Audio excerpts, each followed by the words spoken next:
At exactly 6:58 every Sunday evening, 79-year-old Ahmed places his reading glasses on the kitchen table.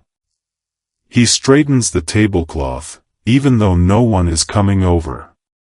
He pours himself a cup of tea. Then he unlocks his phone. His son's profile picture appears on the screen. The last message reads, "Busy today, Dad. I'll call you tomorrow." That message is now 4 months old. Ahmed doesn't feel angry. He understands that life gets busy. He knows work is demanding. He knows children grow up. Still, every Sunday, he opens the conversation, rests his thumb over the call button, then quietly locks the phone again. He whispers the same sentence he whispered last week. Maybe next Sunday. What Ahmed doesn't know is that millions of parents around the world are living the same silent routine. Some sit beside a window.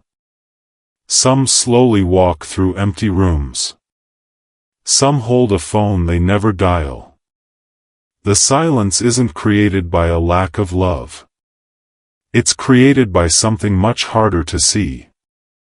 A slow psychological shift that changes how people understand their place in the lives of those they love. And unless we understand that shift, many families will spend years misunderstanding each other's silence. Most people believe this story begins with loneliness. It doesn't. It begins much earlier. The day a parent is no longer needed in the way they once were. For decades, life follows a familiar rhythm. Wake the children. Prepare breakfast. Go to work. Pay the bills. Help with homework. Wait until everyone is safely home. Parents rarely wake up asking, "What gives my life purpose?" They don't have to. Purpose surrounds them every single day. Then life changes. Quietly. The lunchboxes disappear. Bedrooms become guest rooms. Family dinners become holiday traditions. Children don't stop loving their parents. They simply stop depending on them in the same way. To younger adults, that's a sign of success. To many parents, it feels like standing inside a theater after the audience has gone home. The stage is still there. The lights are still on. But the role they've spent decades performing has come to an end. And no one tells them what comes next. Psychologists have long understood that every human being shares one quiet psychological need. We need to know that we matter. Not because of money. Not because of status. But because our existence still changes someone else's life. When children are young, parents receive constant reminders of that truth. A frightened child reaches for their hand. A teenager asks for advice. A daughter calls because she doesn't know what decision to make. Each moment quietly says, "You still have an important place here." As those moments become less frequent, the question inside many parents slowly changes. It isn't, "Do my children love me?" It's something far more personal. Where do I fit into their lives now? Love and belonging are not the same experience. You can know someone loves you and still wonder whether you matter in their everyday life. In the 1990s, Stanford psychologist Laura Carstensen introduced a theory that changed the way scientists think about aging. It's called Socioemotional Selectivity Theory. The idea is surprisingly simple. When we're young, we believe time is almost endless. We chase new friendships, new experiences, new opportunities. But as people grow older and become more aware that time is limited, their priorities begin to shift. Instead of expanding relationships, they begin protecting the ones that matter most. Their social circle often becomes smaller, but every remaining relationship becomes emotionally larger. A conversation with a neighbor is pleasant. A 5-minute phone call from a son or daughter can stay in their heart for days. Because at this stage of life, relationships are no longer just part of life. They become the center of it. And that's where many families unintentionally misunderstand each other. An adult child often thinks, "Dad knows I love him. Even if I don't call this week." They're probably right. He does know. But knowing you're loved and feeling connected are two very different experiences. Imagine two people standing on opposite sides of a bridge. Both want to cross. Both are waiting for the other person to take the first step. Neither realizes the other is thinking exactly the same thing. That's what quietly happens in many families. The parent thinks, "They're busy building a life. I shouldn't interrupt." The child thinks, "Dad probably enjoys his quiet routine. I'll call when work settles down." The parent waits. The child waits. Neither person is rejecting the other. They're simply acting on different assumptions. Psychologists describe this kind of pattern as a reciprocal withdrawal loop. One person's silence changes the other person's behavior. That behavior creates even more silence. Weeks become months. Months become habits. Eventually, a relationship that once depended on daily conversation survives on birthdays and holidays. No argument ever happened. No one chose distance. Distance simply grew inside the space where both people were trying to be considerate. Then something almost invisible begins happening inside the parent's mind. A missed phone call. A postponed visit. A message saying, "Sorry, Dad. This week's been crazy." Each moment seems ordinary. But the human brain rarely judges experiences one at a time. It naturally searches for patterns. After enough small disappointments, even unintentional ones, the mind quietly begins asking a dangerous question. Is this just bad timing? Or is this my new place in their life? Nothing about the relationship may have changed except its frequency. Yet psychologically, frequency becomes meaning. Silence begins to feel like a message. And the tragedy is that the message isn't always true. Our brains don't respond only to reality. They respond to the story they believe reality is telling them. Once that story takes hold, everything begins to sound different. Even love. Because the next psychological shift doesn't just change how elderly parents think. It changes what they expect from every future conversation.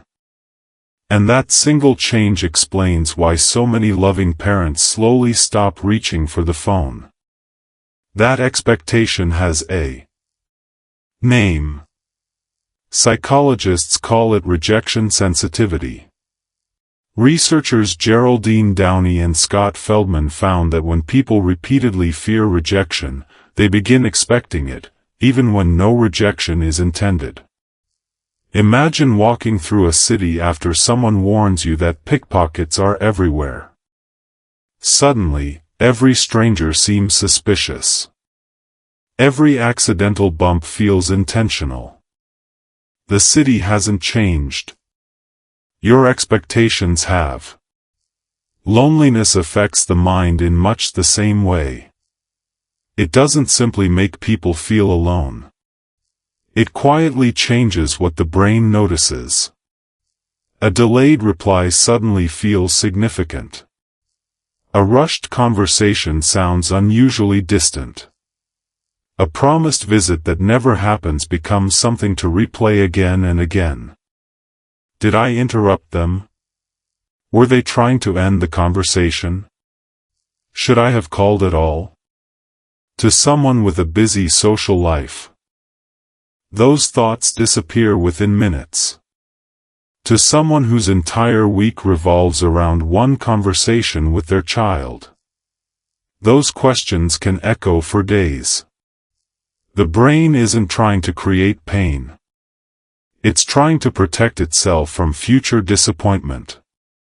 But sometimes the strategies our minds use to protect us become the very reason we suffer. Before we go any further, I'd like to ask you one simple question. When was the last time you called your parents? Without needing anything? Not to ask for advice. Not because it was a birthday. Not because you needed a favor. Just because you wanted to hear their voice. Take a moment. If you can't remember, you're probably not the only one. Modern life rewards urgency. Deadlines.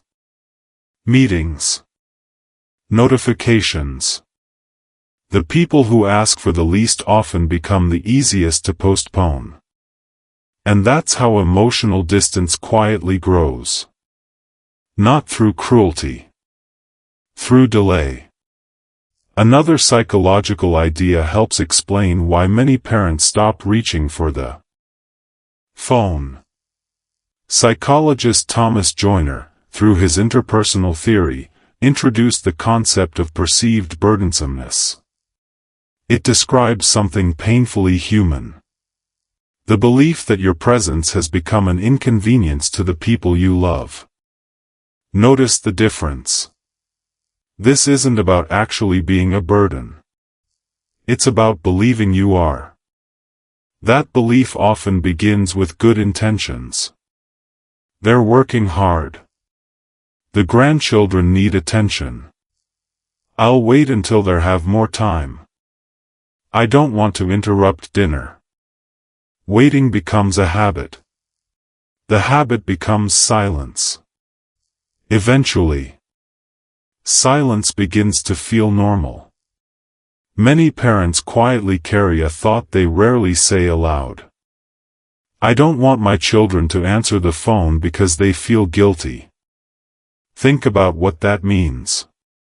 Even in loneliness, they're still trying to protect their children. Even in silence, they're still being parents. This is also why older generations often sound so different when they speak about their feelings. They rarely say, "I'm lonely." Instead they ask, "Have you eaten?" They don't say, "Please come and visit me." Instead they ask, "How are the grandchildren?" Many were raised to believe that love is expressed through sacrifice rather than request. Through giving rather than asking. Their emotions haven't become smaller. They've simply learned to hide them behind ordinary questions. If we only listen to their words, we may miss what their heart is trying to say. Let's return to Ahmed. Next Sunday. At exactly 6:58. He'll probably sit in the same chair. He'll straighten the same tablecloth. Pour another cup of tea. Unlock the same phone. His thumb will pause over his son's name. Just as it has every Sunday for months. Maybe he'll call. Maybe he won't. But here's the part none of us can know.